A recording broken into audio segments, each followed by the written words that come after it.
Howdy.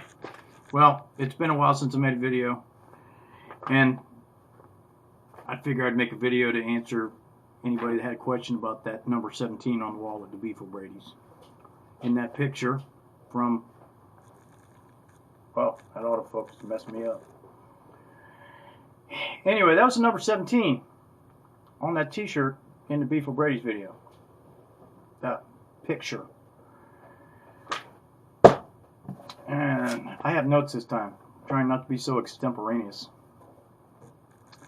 Okay, I already went over it. It's a long time since I've done a video. Well, it's not about me this time. And I'm actually going to read something to you that I found the other day. Been thinking about reading it in a video for days now. Now about the number 17.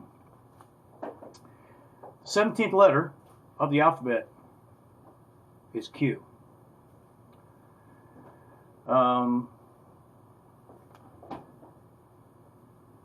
And, you know, we hear a lot about the resistance these days. Well, I'm not part of the resistance.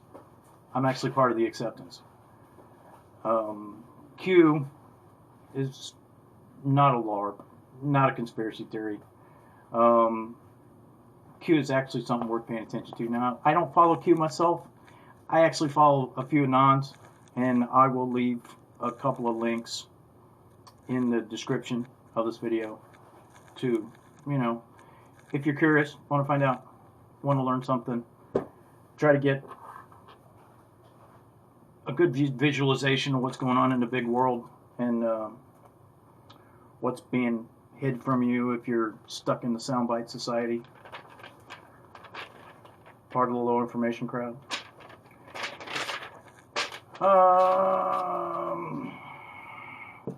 There was something else I wanted to say and I forgot what it was. Okay, maybe I'll remember. Anyway, I found this short article on Corey'sDigs.com. Now, Corey Lynn is a phenomenal researcher. She finds connections where people just wouldn't believe that they are. There's somebody else on the internet that does video logs, and that's AmazingPolly. She's up in Canada, and another amazing researcher. And I will leave links to both of these very smart women in the description. And I'm reading this. I'm just going to read this short article, and it's directed to all participants in the Great Awakening, and is just one of its many faces. The title, got a little bit right at the top of it, says "Be the Light." And the main title is, "Don't Let the Global Chaos Snuff You Out." This is the article. Like I said, I will leave a link in the description. Is it exciting? Is it invigorating? Are we living in the greatest time in the history of mankind? The intrigue is palpable, the days and nights blend together, and the news is like a meteor shower raining down at lightning speed. It's mind-bending, addictive, and at times an emotional roller coaster, but don't let the global chaos snuff you out. The energy of billions of people are focused on one thing simultaneously across the globe: evolution. Some might say revolution. Every microcosm is engaged in an evolutionary process as the entire world is transforming for better or worse. Most choose to believe it is for the better. It is like stepping into the twilight zone with a different terrain, landscapes, and playing fields, and everyone wants in on the action. Well, not everyone. There are sleepers throughout who refuse to open their eyes for fear they may be blinded for life and lose sight of what they thought they knew. While entering this hypnotizing playing field, some folks are drawn to teams, others prefer to go it alone. Once engaged, it's much like kicking ass on an arcade game.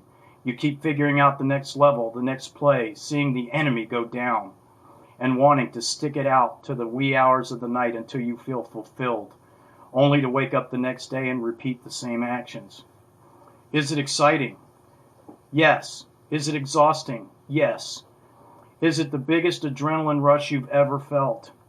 the most action you've ever witnessed?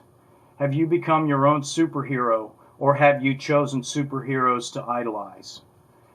There are no superheroes, or villains for that matter, just human beings either carrying a flame of hope or a flame of doom. When you wake up, do you feel good about yourself? Are you in fear of what you may become of this world? Are you in fear of what may become of this world? Do you agonize over the chaos or find yourself in a stupor? These are the real questions. Forget about who done it in the library with the candlestick. So what is the Great Awakening? Is it about discovering that people aren't so innocent? That there are monsters abound? That corruption has seethed its way into every institution in this world, with a stunningly similar playbook, much like that arcade game? That's certainly part of it, but the bigger part is the reflection it has induced within mankind, the trickery, deception, and manipulation that's taken place since your birth. Has anyone stopped to unravel that? Taken the time to really process its effects or impact throughout the years? Decisions that were made that may have been made differently were you given the full truth? For some, it's comparable to waking up one day in someone else's shoes, on land they've never traveled, surrounded by a culture they've never interacted with, much like a whole new world being presented before them. For others, they've been aware for a long time that things just weren't right. Some things were definitely off, and they've spent many years reflecting and doing inner work. It sounds like a psychological phrase, inner work. It is. However, in this case, the soul is what is being referenced. Imagine if one day you woke up to find you had superpowers, were tapped into an invisible library of knowledge. Your senses were unusually heightened and you could connect to others in this world in ways you never imagined. Now imagine that to be real, but without artificial intelligence. Did it make you smile? Do you already know this to be truth? The soul is the key, and sadly, many have been snuffed out, bought out, sold out, and defamed. Some are angry, some sad, many confused, and some thrilled to see change coming. Most are glued in like a hamster on a wheel, just waiting for the next drop, the next indictment, the next fix. Is this your new addiction? Did you forget to go outside today? Did you spend time with your family, your children, your pets? Did you reconnect with your soul and unravel that which doesn't belong?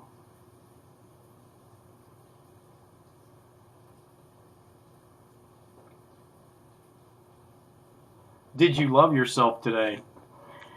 Did you go to sleep fearing what may come of tomorrows for your children or yourself? Fear isn't really the root of all evil. Fear is a necessary survival mechanism within us to be able to sense danger. Imagine the decisions one would make if fear didn't exist at all. Don't think for one moment that Jesus was never afraid. It is natural, so cut yourself some slack. However, perpetual fear and fear of what has not yet happened and may never happen feed into those that will happily siphon that energy right out of you. Big difference. Have you ever had a good day while being in fear? Not likely. Why waste a day of your life being in a state that serves no one, especially yourself? Most people have more fears over what might happen than actual fearful experiences in the moment. It's wasted energy, and that energy feeds the overall collective consciousness. This is truth. This is the reality they don't want you to be aware of. Even though science has proven this time and time again, they have the masses so brainwashed they can't even see it. Why? Because when the spiritual New Age movement began, they took it over, filling it up with gurus to give the appearance that everyone was a kook and uncredible, just as they do every movement. They must control the movements, all movement. Get it? Let me put this a different way. Everything is energy. Energy is life. Energy is power. Energy moves, transforms, connects, shapes, alters, and never dies. Energy carries frequencies, creating an invisible field. You know that feeling when you are standing in an empty room. You don't hear a sound, but you feel something behind you. You turn around to find someone is standing there, yet you never heard them. You simply felt them. That same energy can be felt across the world. There are no borders, no boundaries, no interference. One can technically sense and absorb the energy from anywhere in the world, including seeing visuals, picking up scents, feeling temperatures, tapping into the people, and hearing sounds. Yes, this is not only possible, everyone has this ability, but it has been stomped out of most. They were never taught about it, were overburdened with the physical world, and lost the connection along the way. This isn't mystical, witchcraft, or nonsense. This is fact. It is simply who we are. This is what has been lost along the way. Now imagine, everyone has their heightened senses back. They can feel one another's pain, joy, and fear. Imagine the compassion that would fill everyone's hearts. Imagine the intensity of the true connected world. Imagine how easy it would be for all to envision a future of peace and move toward that goal. Don't let the chaos snuff you out. Your light shines brighter than you know. Tap into it, dissect it, get reacquainted with it, then blast that light, stay in that light, and be the light.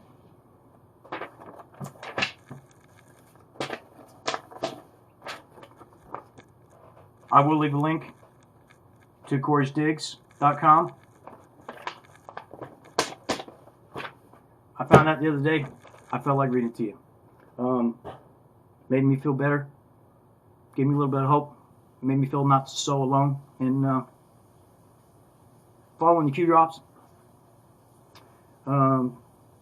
Wading through the information, the disinformation, and the misinformation, and having to discern what I'm confident is real. Anyway, that's it. Love y'all. Have a great one.